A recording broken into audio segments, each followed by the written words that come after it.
Before we count down the most heartbreaking family tragedies that shook the R&B world forever, you need to understand something. The artists who gave us the soundtrack to our lives, many of them were living through pain we couldn't even imagine. And what you're about to discover at number 1, it changed the entire music industry's approach to artist protection.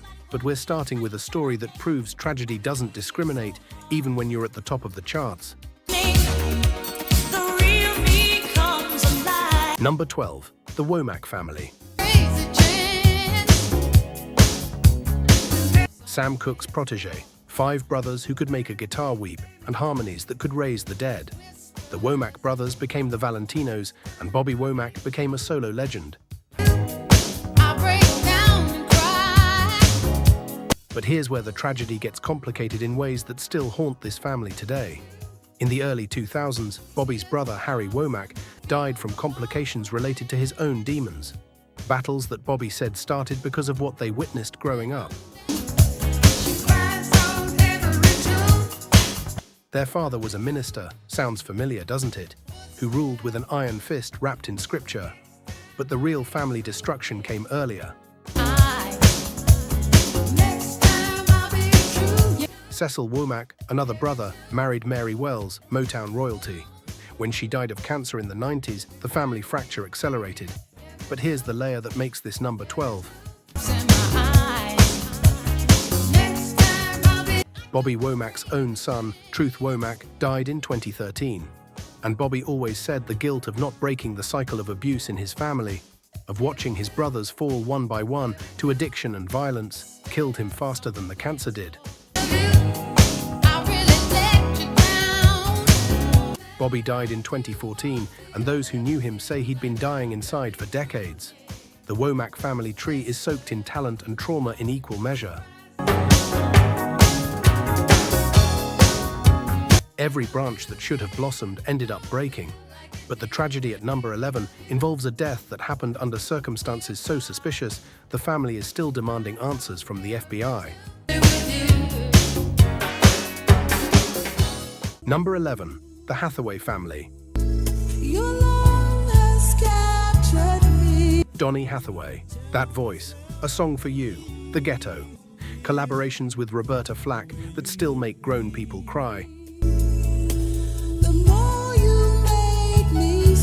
But on January 13th, 1979, Donny's body was found on the sidewalk below his 15th floor room at the Essex House Hotel in New York. The official ruling? Suicide.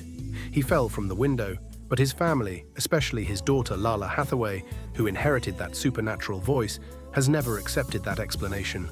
Here's what the police report doesn't tell you. Donny had been diagnosed with paranoid schizophrenia. He'd been in and out of treatment. But the night he died, people in the industry knew where he was. He'd been working on a project that was supposed to resurrect his career. His ex-wife, Ulola, has gone on record saying Donny was terrified in his final months. He told her people were after him, that he knew things about the industry that made him a target. The window in that hotel room was small. Donny was not a small man. The physics of how he went through it have never made sense to his family. There were no witnesses, no note, and the investigation was closed within 48 hours. Lala Hathaway grew up without her father, raised by a mother who had to watch the man she loved deteriorate mentally while the industry chewed him up and spit him out. Lala has spent her entire career trying to honor a man she barely got to know, singing songs he wrote, carrying a legacy built on brilliance and shadowed by questions that will never be answered. That's the tragedy, not just losing him, but never knowing if he jumped or if he was helped out that window. And you're about to discover why the family at number 10 carries a curse that has claimed lives across 3 generations, and the survivors can't escape it no matter how far they run. Number 10, the Mayfield family, Curtis Mayfield. Out here in the hood. The man's falsetto could levitate buildings, but in 1990, during a concert in Brooklyn, a lighting rig fell on him. And based on statistics, it really ain't all good. Paralyzed from the neck down, he spent the last 9 years of his life in a wheelchair, still trying to make music, still trying to provide for his family. He died in 1999. Somewhere in Georgia, skinning and But here's the family tragedy that goes deeper. Curtis had 10 children across multiple relationships. When he became paralyzed, the financial burden crushed them. we just marched $1 million plus the other day. Look. The lawsuits over the accident dragged on. The medical bills piled up, and his children watched their father, this giant of music, waste away while fighting just to maintain dignity. His son, Todd Mayfield, has talked about the guilt. He was there that night. He watched the rig fall. He couldn't do anything. Look, we all witnessed the sweat rolling down. And after Curtis died, the family fell apart, fighting over the estate, over the royalties, over who had the right to use the Mayfield name. The fulfillment of prophecy. Curtis's widow and his children from previous relationships ended up in court battles that lasted years. The man who wrote about unity, about moving on up, left behind a family fractured by grief and greed. Miss Liberty's hand, she knows the sleeping giant. And here's the curse part. Multiple Mayfield family members have died young in the years since. Car accidents, health issues. Let us teach the children, freedom's never been free. Circumstances that make the surviving family members wonder if the lighting rig falling was just the beginning of something darker. Yeah, it's a new day. The number 9 spot belongs to a family that lost their son to a murder so brutal, so senseless, that it exposed the violence black artists face even after they've made it out of the hood. Hold on. Before we move forward, I need to tell you something that's honestly shocking. Only 1% of you watching this are subscribed. That means 99 of you are about to leave without subscribing. If these stories hit you the way they hit me, if you felt anything in the last half hour, hit that subscribe button. Be merciful, my friend, to obtain the... Because next week's episode, it's going to break you even more. The industry doesn't want these stories told, but R&B Grove isn't going anywhere. Subscribe now. and false prophecy. We are meant. Number 9, the Hutch family, Willie Hutch. Yet we're still apart, 'cause each man measures. You might not know the name, but you know the music. Brothers Gonna Work It Out, soundtracks for the Mac and Foxy Brown, Motown songwriter who gave other artists their biggest hits. Brothers gonna work it out. Willie died in 2005 from natural causes, but his death came after years of watching his family destroyed by street violence that followed them despite success. Reality's all gone, but brothers gonna work it out. His nephew was murdered in Los Angeles in the early 2000s, gunned down in a case of mistaken identity. Slut to push a man as fast as you can. Open your ears and Willie never recovered. He'd been trying to get his family out, to use his music industry connections to create opportunities, and the streets took his nephew anyway. brothers gonna work it all out. But the deeper tragedy is what happened to Willie's legacy. His children fought over his catalogue. His ex-wives claimed portions of his estate. Your world has turned to stone. How can you deal with the truth? And because Willie had been generous to a fault, helping anyone who asked, there was barely anything left. Our brothers say, stop the pimp stuff. His family ended up broke, fighting each other, while his songs continued making money for record labels that had exploited him for decades. Willie's sister gave an interview before she died, saying the real tragedy wasn't Willie's death. It was watching his children turn on each other the same way the industry had turned on him. The cycle just repeated. Different generation, same destruction. Brothers gonna work it out. Brothers. But wait until you hear about number 8, because this family's tragedy involves a secret baby, a hidden addiction, and a death that some say was actually a murder covered up by people in power. That understanding of true Number 8. The Hampton family. Mike Hampton. You know him as a background vocalist and producer. Worked with everyone from Anita Baker to Gerald Levert. But Mike's family tree hides a tragedy that connects to one of R&B's biggest mysteries. In 2011, Mike's brother was found dead in Detroit under circumstances the family says don't add up. He'd been working as a session musician, and according to Mike, his brother had stumbled onto financial irregularities involving royalty payments to legacy artists. 3 days after he told Mike he was going to blow the whistle, he was dead. Heart attack, they said. He was 38. No prior heart issues. The family demanded an autopsy.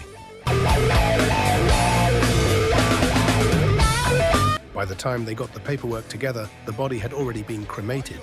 Against the family's wishes, against protocol, Mike spent the next decade trying to get answers and hitting brick walls.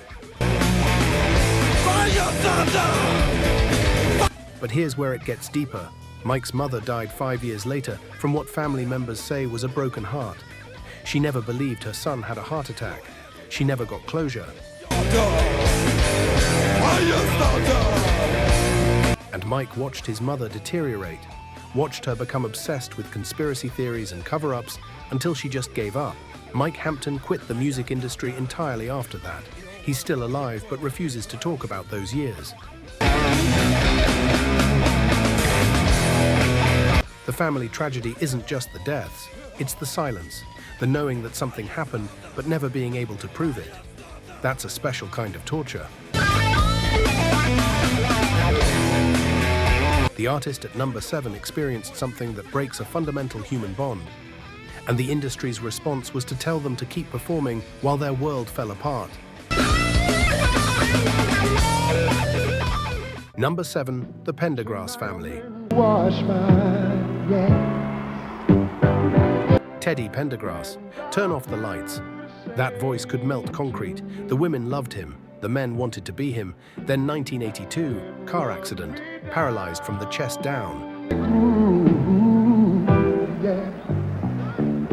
But this isn't about the accident. This is about what happened to his family after. Teddy had children before the accident. His son, Teddy Pendergrass II, watched his father fight to relearn everything. In the world that I need. Singing from a wheelchair, recording while dealing with constant pain. The family rallied around him. But here's the tragedy. When Teddy died in 2010, it came out that he'd had a secret will. Let's get closer. A will that left everything to his wife and cut out his children completely. Teddy the son and his siblings were devastated. They'd cared for their father. They'd been there through the recovery. Sweet, you've been so sweet. And he'd written them out of his legacy. The court battles that followed were vicious. Mother against children, lawyers picking apart Teddy's final wishes. A sexy move. The public got to watch the Pendergrass family destroy each other over money while grieving a man they all loved. Teddy II has said in interviews that the betrayal hurt worse than his father's death. Because it meant that in Teddy's final years, he'd been influenced by people who wanted the kids erased. The family tragedy is that Teddy Pendergrass's children have his name, his DNA, but they were systematically removed from his fortune. If you mind if I ask you to, would you rub me down? And the man who sang about love left behind a family that can barely speak to each other. And speaking of inheritance, the same thing as you, baby! Number 6 reveals how one family's matriarch made a decision that would haunt her descendants for generations and create a rift that still hasn't healed. Would you rub me down in some burning hot oil, baby? Number 6, the Simone family. Nina Simone, High Priestess of Soul. Don't leave me. A revolutionary wrapped in silk and fury, a genius tortured by the gap between what the world was and what it should be. All chains still binding me, yeah. But her family legacy is complicated in ways that most people don't understand, in ways that make you question whether genius is worth the cost. Look down at the sea, then Nina's daughter, Lisa Simone Kelly, has been brutally open about her childhood. Nina was abusive, physically, emotionally. She suffered from bipolar disorder that went largely untreated for decades, and Lisa bore the brunt of her mother's episodes, beatings that left marks. Verbal attacks that left scars deeper than any bruise, abandoned in different countries when Nina would spiral and disappear for weeks. But here's where the family tragedy deepens beyond the obvious abuse. Nina essentially abandoned Lisa for years, moving to Europe and leaving her daughter behind in the States. Lisa was raised by relatives, by family friends, by anyone who would take her. She spent her childhood explaining to people why her mother didn't want her, making excuses, creating stories that made the abandonment sound intentional instead of what it was: rejection. How sweet it would be. When Nina died in 2003, Lisa was left with a complicated grief that therapists have a hard time categorizing. Mourning a mother who had hurt her. And I know it, don't wanna be Missing a woman who was essentially a stranger, feeling guilty for feeling relieved. And then the estate battles began. Nina's estate was a mess. Multiple wills written in different countries under different legal systems. free, free. Conflicting claims from people who said Nina had promised them things. Business managers who may have taken advantage of her mental illness to secure their own interests. Girl ain't got nothing on me. Lisa had to fight for years to gain control of her mother's legacy, all while processing abuse and abandonment that had never been addressed, let alone healed. I found out. But the deepest cut, the wound that Lisa has said in interviews will never fully close, came when she discovered journals Nina had kept throughout her life. Not to be chained. Journals where Nina wrote about regretting having a child, about feeling like Lisa had ruined her career, trapped her in domesticity when she should have been free to create. About wishing she'd chosen music over motherhood, about looking at Lisa and seeing a reminder of everything she'd sacrificed. Imagine reading that about yourself. Written in your mother's handwriting, dated across decades, so you know it wasn't just a bad day or a moment of frustration. It was how she really felt, consistently, permanently. Lisa has described it as being murdered by a ghost, as having the mother she'd already mourned kill her all over again with words from beyond the grave. And we start. But here's the layer that makes this number 6. Lisa discovered that Nina had another child, a son, who'd been given up for adoption in the early 50s before Nina became famous. I saw to the sun. Nina had never told Lisa about this brother. Lisa found out about him while going through her mother's papers after the estate was settled. Know how it feels. And she spent the last 2 decades trying to find him, trying to connect with the only other person who shares her blood and might understand the weight of being Nina Simone's child. The guilt never fades. And look down at the sea. Number 5, the Isley family, deeper layer. Oh, my 6 around looking for that missing lady. We talked about the Isley brothers earlier, but we didn't go deep enough into the family wound that never healed. Got back in, turned the TV on and caught the news. When Chris Jasper, married to an Isley, left the group in the 80s to form his own career, it created a fracture that went beyond business. Ron Isley and the remaining brothers felt betrayed. She don't hit me back, something is funny. So I called her. Chris felt suffocated. The family split into factions. But in 2006, something happened that made the old wounds feel fresh. Then I put my hand on my head, cause I'm so confused. Marvin Isley, the youngest brother who played bass, had his legs amputated due to diabetes complications. Something's going on upstairs. He was in and out of hospitals for 4 years before he died in 2010. During those 4 years, Chris Jasper tried to reconcile with the family. Closer to the stairways. He wanted to see Marvin, he wanted to make peace.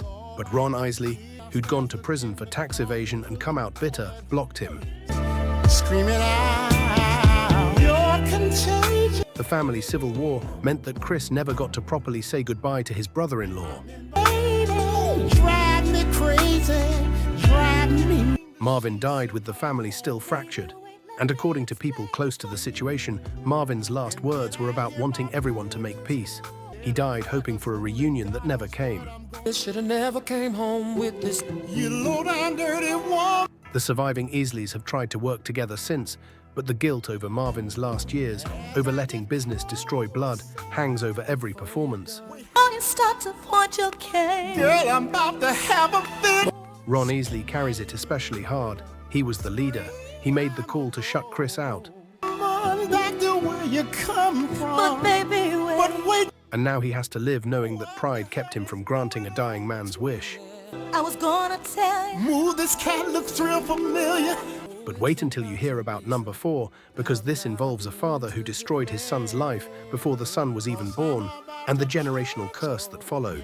Now, hit the street, your is grand. Now, Mr. Big. Number 4, the Gaye family, the untold layer.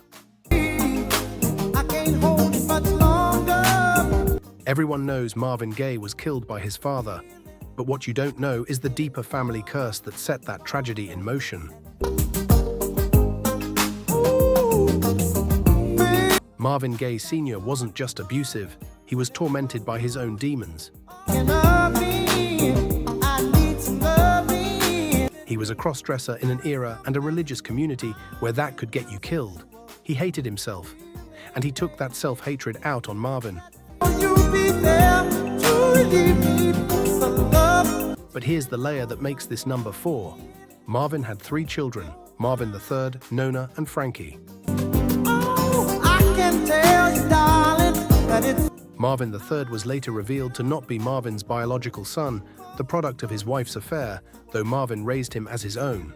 Wake up, wake up, wake up, 'cause you do it right. When the truth came out after Marvin's death, it devastated Marvin III's sense of identity. Nona and Frankie, Marvin's children with Janice Hunter, grew up watching their father spiral. Sexual healing. Get up, get up, get up. Watching him abuse drugs, watching him become paranoid, and they were in the house the day their grandfather killed their father. They heard the gunshots, they saw the aftermath. If you don't know the thing you're dealing. That kind of trauma doesn't fade. Nona Gaye has talked about the nightmares, about the therapy, about how she can't listen to her father's music without seeing his body. It's good for me. Sexual. Frankie Gaye, Marvin's son, spent years battling addiction, self-medicating to forget what he witnessed. And here's the curse. Marvin's own father had been abused by his father. Helps to relieve the mind, and it's good. Marvin was abused by Marvin Sr., and Marvin's children have all struggled with the psychological weight of their grandfather murdering their father. Healing is something that's good for me. 4 generations of gay men, each one damaged by the one before. That's not just tragedy, that's a curse. Come take control. The number 3 spot belongs to a family whose talent was so immense that losing even one member should have been devastating. But they lost 3 in ways that suggest something darker at play.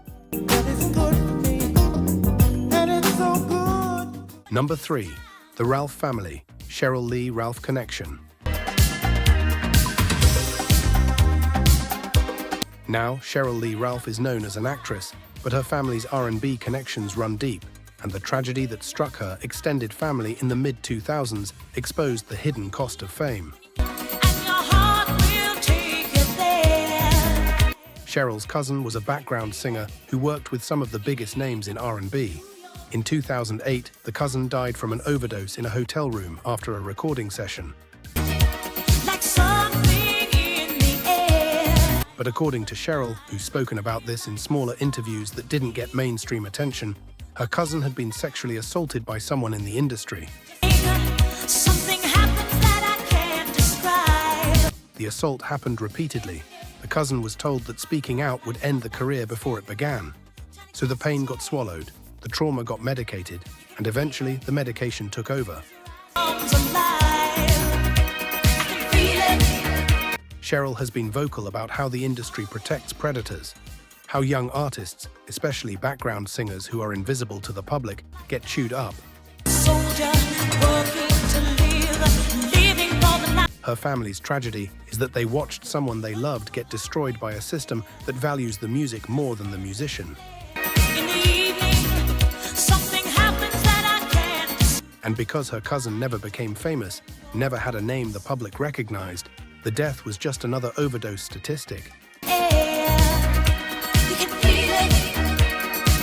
No investigation into who supplied the drugs, no questions about the assault, just a funeral and a family left wondering if they could have done more. But number 2 will show you how one family's decision to exploit their child's talent led to a death that the world watched in real time and the guilt that still eats them alive. Number 2, the Houston family. Number 1, the Franklin family. Aretha Franklin, the Queen of Soul.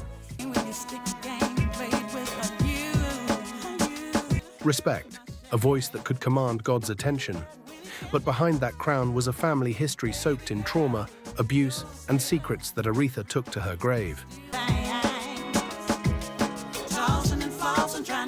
Let's start with her father, C.L. Franklin. Reverend, civil rights leader, also a serial predator who got multiple young women in his congregation pregnant. Aretha had her first child at 12 years old. 12. The father was allegedly a man in her father's church. She had her second child at 14. C.L. Franklin's house was a place where anything could happen, where young Aretha was exposed to adult situations no child should witness. Then in 1979, C.L. was shot during a robbery attempt in his home. He didn't die immediately. He lingered in a coma for 5 years. 5 years of Aretha visiting a father who had failed to protect her, who had created an environment where she was violated as a child. He died in 1984, and Aretha never publicly processed what he'd done to her. She buried it in her music. But here's where the family curse deepens. Aretha's sister, Carolyn Franklin, was also a talented singer and songwriter. She wrote Ain't No Way for Aretha. But Carolyn struggled with addiction and feelings of inadequacy, living in Aretha's shadow. She died of cancer in 1988 at just 43. Aretha's brother, Cecil, who managed her career, died in 1989. Another brother, Vaughn, died in 2002. One by one, the Franklin siblings fell. And Aretha? She became more controlling, more isolated, more determined to manage every aspect of her legacy because she'd watched her family crumble. When Aretha died in 2018 from pancreatic cancer, she left behind chaos. No clear will, though multiple handwritten documents were later found in her couch. Her sons went to war over the estate, fighting in court, fighting in public, destroying any semblance of family unity. But here's the deepest tragedy. Aretha's own children suffered because of the trauma she never healed. She was an absentee mother at times, overwhelmed by her career and her pain. Her son Kakalf has talked about feeling abandoned, about not understanding why his mother couldn't be there.